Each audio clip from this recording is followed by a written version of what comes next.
Assalamualaikum warahmatullahi wabarakatuh. Alhamdulillahirabbil alamin.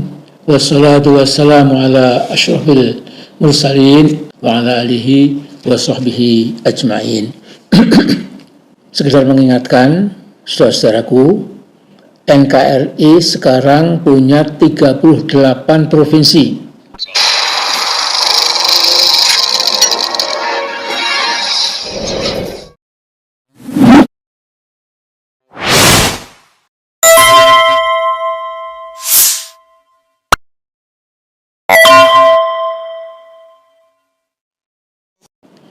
Enam provinsi diantaranya adalah 6 provinsi di Papua. 6 provinsi itu seperti terlihat dalam gambar. Pertama, Papua Barat dengan ibu kota Manokwari. Kedua, Papua, ibu kotanya Jayapura. Ketiga, Papua Tengah, ibu kotanya Nabire. Keempat, Papua Pegunungan, ibu kotanya Jayawijaya. Kelima, Papua Selatan, ibu kotanya Merauke. Dan keenam, Papua Barat Daya, ibu kotanya Sorong. Kalau kita bicara 6 provinsi termiskin berdasarkan informasi AI, Artificial Intelligence, pada tahun 2024, 6 provinsi itu adalah Papua Pegunungan, Papua Tengah, Papua Barat, Papua Selatan, Papua, dan yang keenam, Nusa Tenggara Timur. Dari kenyataan ini saja, orang tidak salah bila mengambil kesimpulan bahwa telah terjadi perkosaan dalam arti pencurian atau penggarungan kekayaan alam, natural resources, dari Papua oleh berbagai korporasi asing maupun korporasi nasional secara sistematik, masif, dan ilegal yang diarahkan dari Jakarta. Jadi korporasi-korporasi ekstraktif ini pagi, siang, sore, dan malam menggotong keluar sumber daya alam Indonesia dalam skala masif ke luar negeri. Barang-barang tambang berharga Indonesia sejak dari emas, perak, tembaga, nikel, boksit, sampai batu bara 24 jam around the clock terus beralih ke luar negeri. Nah, para bupati, gubernur, dan para menteri tahu, tetapi justru bungkam karena sudah memperoleh rezeki haram yang melimpah. 10 tahun zaman Jokowi, perampokan sumber daya alam kita itu berjalan masif, tetapi Jokowi berlagak pilon, seolah tidak tahu, dan kadang-kadang seperti terkaget-kaget. Jokowi dan para menterinya bisa saya katakan punya mentalitas gedibal dan begundal. Ketika kontrak Freeport harusnya habis di tahun 2021, 4 tahun yang lalu, seharusnya sepenuhnya 100% kepemilikan PT Freeport beralih ke Indonesia. Tetapi karena Jokowi bermentalitas gedibal, tidak yakin bahwa para teknolog Indonesia lebih daripada mampu untuk mengelola sendiri tambang Freeport itu, maka Freeport justru diberi IUPK, yaitu izin usaha pertambangan khusus untuk kembali menggarong sumber daya alam yang berupa emas, perak, dan tembaga sampai tahun 2041. Nah, yang lebih menghina bangsa Indonesia adalah rencana Jokowi seperti diuraikan oleh Arifin Tasrif, bahwa Freeport dipersilahkan terus menguras habis cadangan emas, perak, dan tembaga di Freeport sampai cadangan tambang habis. Saya ulangi lagi, sampai cadangan tambang habis. Saya gagal memahami ya, bagaimana mungkin ada manusia-manusia bermentalitas tadi gedibal, begundal, kacung, jongos, ya, budak. Jadi dipersilahkan menghabisi cadangan tambang kita itu sampai habis. Ini cara berpikir gedibal semprul yang tidak mungkin dapat dipahami oleh orang waras.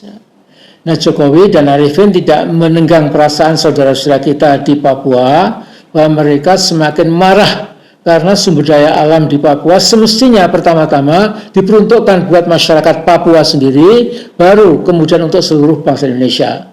Tapi Jokowi dan menteri-menterinya model Arifin ini lebih mengabdi pada kepentingan bangsa asing daripada kepentingan bangsa sendiri. Ya, itu jelas sekali. Cadangan tambang di Freeport akan habis di tahun 2061. Artinya masih ada 36 tahun lagi. Itu cadangan baru habis dan itu dipersembahkan untuk Freeport McMoran. Nah, saudara-saudaraku, ketika Jokowi melakukan pemekaran Papua menjadi 6 provinsi, pemekarannya tidak disiapkan dengan matang. anggota Komisi 4 DPR dari Papua, Saudara Robert J. Kardinal mengatakan, kini rakyat Papua kecewa dengan pemekaran itu. Mengapa? Karena pembangunan infrastruktur dan sistem pelayanan di daerah otonomi baru itu ternyata masih nihil, nol besar. Kata tokoh ini, gara-gara pemekaran tidak direncanakan dengan baik, maka hasilnya tetap nihil.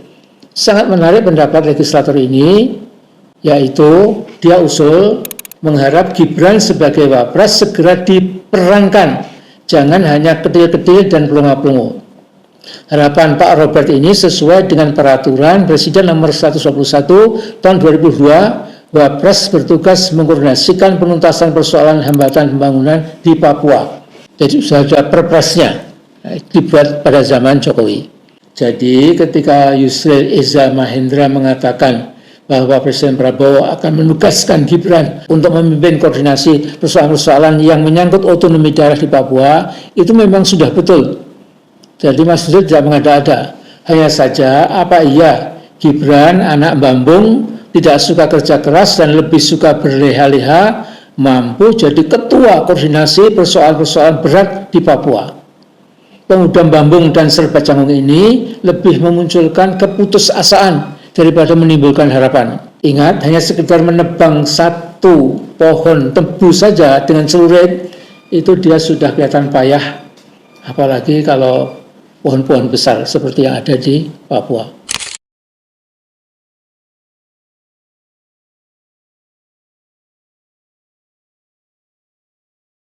Nah sekarang memang harapan perbaikan kehidupan saudara-saudara kita di Papua ada di pundak Presiden Prabowo. Kebetulan sekali pada bulan Februari 2025 yang lalu, Presiden Prabowo sudah menegaskan agar pembangunan di 4 provinsi baru di Papua diprioritaskan. Nah tinggal langkah-langkah konkret segera dilakukan. Kalau Gibran sebagai Wapres tidak mungkin dapat mengemban tugas seperti dimaksud, mungkin ada Menko atau Menteri lain yang dinilai bisa menggantikan si pemuda Bambung dan Serba Canggung itu, mengapa tidak? Nah, saudaraku jangan lupa daratan Papua itu sama dengan 22% daratan seluruh wilayah Indonesia. Lebih 1/5 daratan Indonesia itu ada di Papua. Nah sementara budget APBN untuk Papua hanya 2% saja. Jadi betapa tidak adilnya Jakarta melakukan saudara kita di Papua. Karena itu ide melengsarkan Gibran itu sudah sangat baik, sangat baik. Jangan sampai berhenti. Karena kelihatannya Jokowi ini memang masih ada sedikit ya kukunya, kekuasaan itu masih menancap ya, seperti misalnya Sylvester Matutina itu tetap bergembira ria. Jadi yang saya tidak bisa paham mengapa kejaksaan yang katanya hebat itu dengan seorang Silver sendiri itu kalah. Sampai sekarang dia bebas ya, gentangan kemana-mana sambil lempar banyak fitnah ke sana kemari.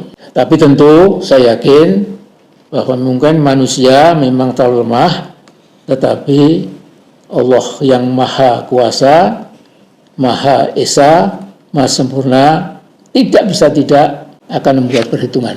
Itu memang cara orang beriman ya mengatasi ya, katakanlah keputusasaannya. Orang beriman tidak boleh pernah sedikit pun, satu detik pun berputus asa, karena kita punya yang menguasai alam semesta jagat raya ini, Allahu Akbar, Allah Subhanahu wa Ta'ala.